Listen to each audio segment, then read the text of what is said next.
आपको पता चल ही गया होगा कि ये कहानी एक बूढ़े मजबूर पिता की है।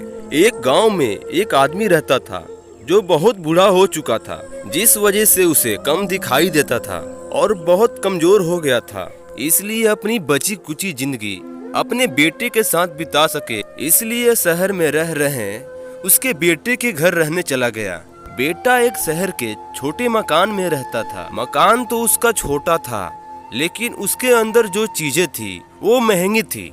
उस मकान में बेटा, उसकी पत्नी और उनका एक 5 साल का बच्चा, यह छोटा सा परिवार साथ मिलकर रहता था।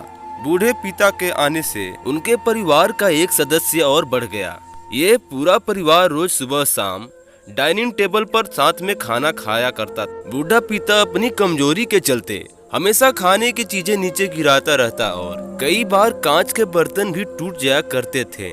कुछ दिनों तक तो बहू और बेटे ने यह सब सहन किया, लेकिन बाद में ये दोनों बूढ़े की ऐसी हरकतों से चिढ़ने लगे। एक दिन बेटे ने कहा कि ऐसा कब तक चलेगा, हमें कुछ करना पड़ेगा। उसकी पत्नी भी इस बात से सहमत हुई।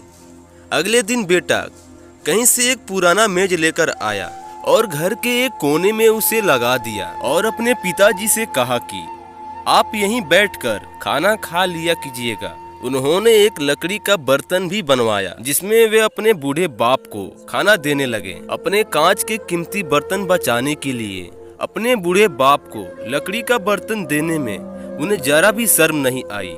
अब खाने का समय जब जब होता तो बूढ़ा बाप एक कोने में बैठकर और बाकी का परिवार डाइनिंग टेबल पर खाना खाया करता।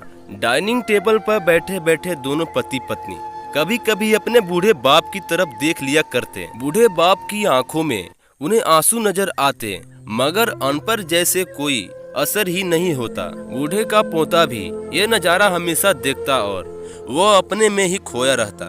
एक दिन जब पति पत्नी डाइनिंग टेबल पर बैठकर खाना खा रहे थे, तब उनका बच्चा जमीन पर बैठकर कुछ कर रहा था। उन दोनों ने बच्चे के हाथ में लकड़ी का टुकड़ा देखा, लेकिन उन्हें कुछ समझ में नहीं आया कि बच्चा लकड़ी के टुकड़े के साथ क्या कर रहा है। जब बच्चे के पिता ने उससे पूछा कि बेटा आओ खाना खा लो, तुम नीचे बैठकर क्या कर रहे हो, तब बच्चे ने भोलेपन से कहा, अरे मम्मी पापा, मैं आप दोनों के लिए लकड़ी का बर्तन बना रहा हूँ ताकि आप दोनों को जब आप बूढ़े हो जाओ तो दिन में खाना दे सकूं। अपने नादान बेटे द्वारा दी गई ये सहज बात दोनों आगे की कहानी जानेंगे अगले वीडियो में। तब तक के लिए अगर नए हैं तो प्लीज वीडियो को लाइक एंड सब्सक्राइब जरूर कर लें।